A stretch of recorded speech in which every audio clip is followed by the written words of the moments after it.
C'est au VIe siècle avant Jésus-Christ que les Nabatéens, un peuple de commerçants nomades venus d'Arabie, choisirent cet immense cirque rocheux pour en faire leur nécropole et leur capitale. Ils lui donnèrent alors le nom de Rakhmou, qui en sémitique voulait dire bariolé. C'est bien plus tard que Rakhmou devint Pétra. Dès l'entrée du Sikh, ce défilé rocheux long de 1200 mètres, on comprend que les Nabatéens y aient vu une incroyable forteresse naturelle. Les falaises de grès se dressent sur une centaine de mètres, alors que par endroits, le Sikh est à peine large de 3 mètres. Ce sont les policiers du désert, d'origine bédouine, qui veillent à la sécurité du site. Les bétils symbolisaient les divinités nabatéennes.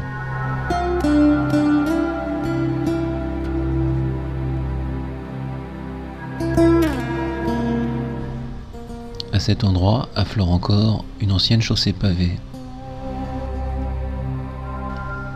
Les Nabatéens étaient un peuple d'une grande ingéniosité. Partout, ils creusèrent les falaises pour en recueillir les eaux de ruissellement.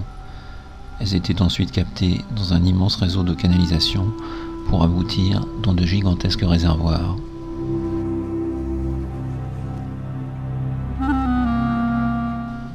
En creusant le sol du Sikh il y a quelques années, on a mis à jour 2 chameliers accompagnés de leurs chameaux.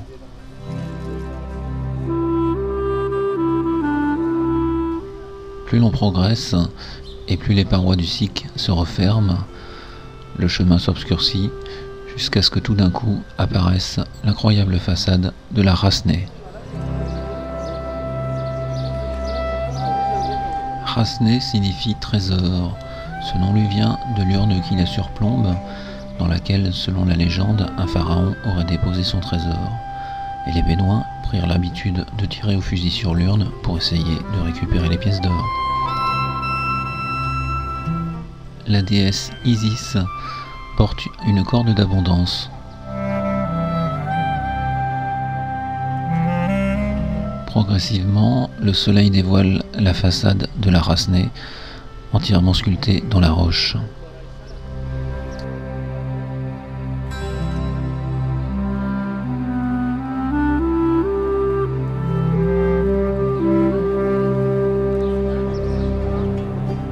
L'époque de la construction de la Rasneh reste controversée, même si aujourd'hui, la plupart des chercheurs pensent qu'elle a été construite au 1er siècle avant Jésus-Christ.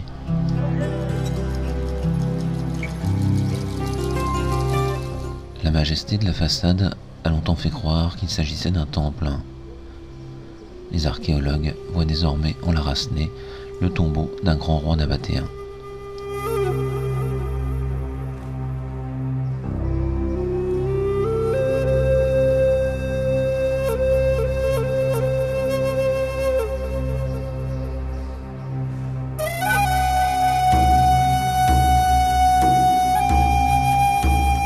À partir de la Rasneh, le Sikh s'élargit et l'on découvre une multitude de tombeaux aux architectures diverses.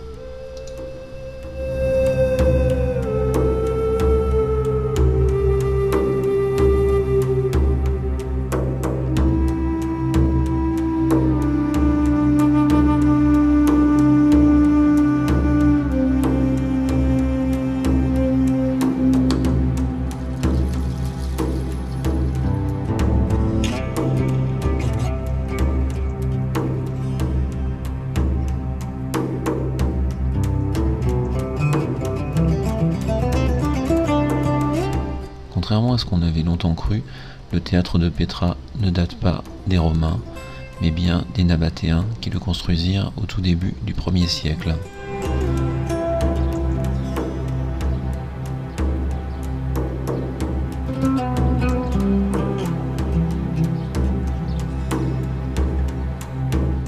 Ce sont les familles de Bédouins qui entretiennent le petit commerce à Pétra. Depuis 1985, ils ne vivent plus sur le site, mais dans un village à proximité.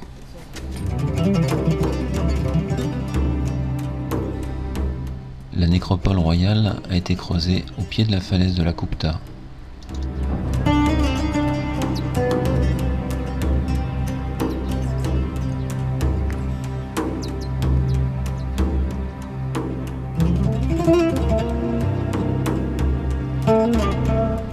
Les étages de voûte du tombeau à l'urne ont été construits au 5e siècle.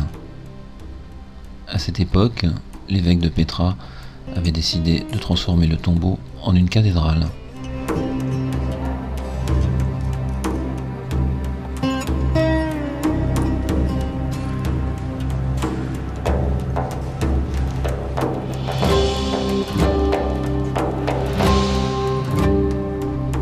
C'est de l'érosion de différentes couches rocheuses que sont nées les fabuleuses couleurs du grès de Pétra.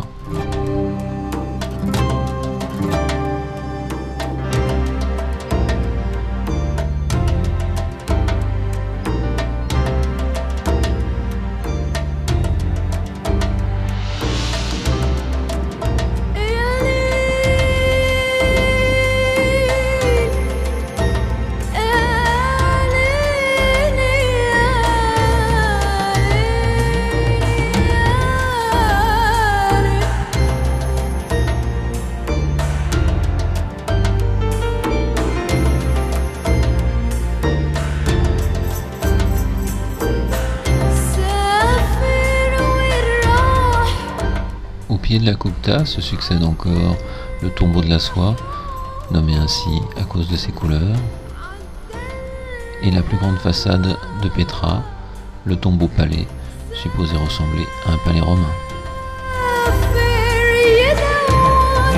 C'est en l'an 106 que l'empereur romain Trajan parvint à annexer sans résistance le royaume nabatéen.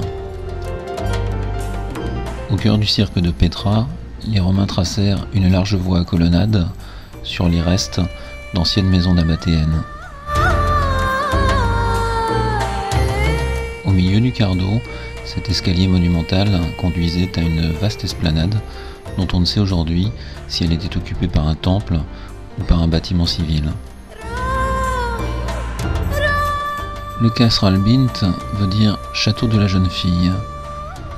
Il s'agissait en fait d'un temple du 1er siècle avant Jésus-Christ, dédié à la principale divinité nabatéenne, Douchara.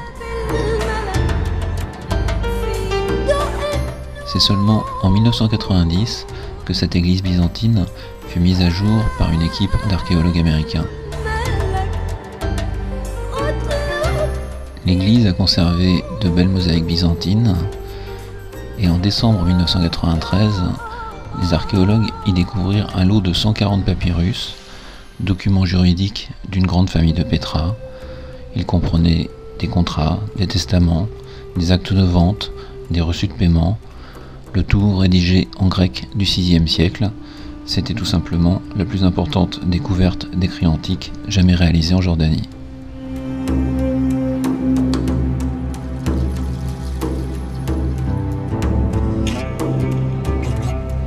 Sur le chemin qui monte vers le monastère, on parvient tout d'abord au Triclinium au lion, un monument du 1er siècle avant Jésus-Christ.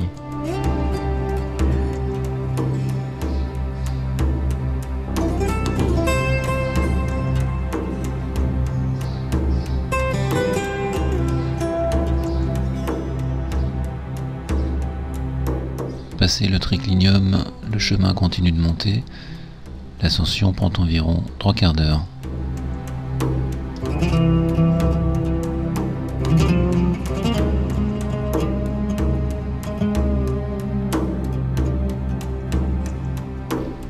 En atteignant le sommet, la vision majestueuse du Deir récompense largement des efforts de l'ascension. L'urne placée au sommet est haute de 9 mètres et la façade du Deir a les mêmes dimensions que celle de Notre-Dame de Paris.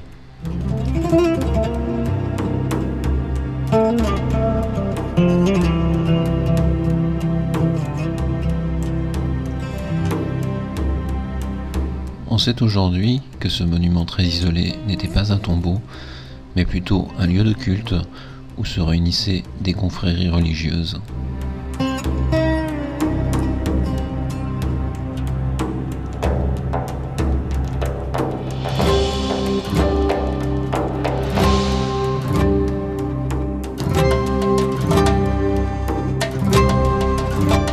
Au-delà du Déhir, un sentier mène en quelques minutes à un promontoire qui domine le Wadi Araba.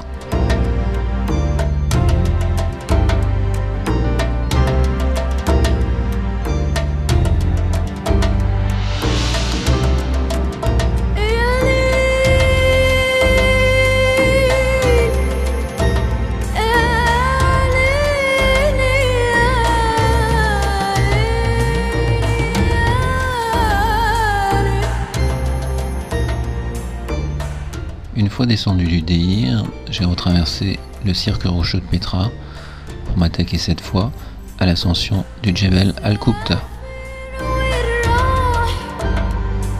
Sur la droite, un toit protège les mosaïques byzantines, au centre le cardo romain et en contrebas le théâtre de Petra qui est entré dans l'ombre. Au bout de ma longue ascension, j'aurai le plaisir d'un point de vue inoubliable surplombant le Sik et la Rasnée.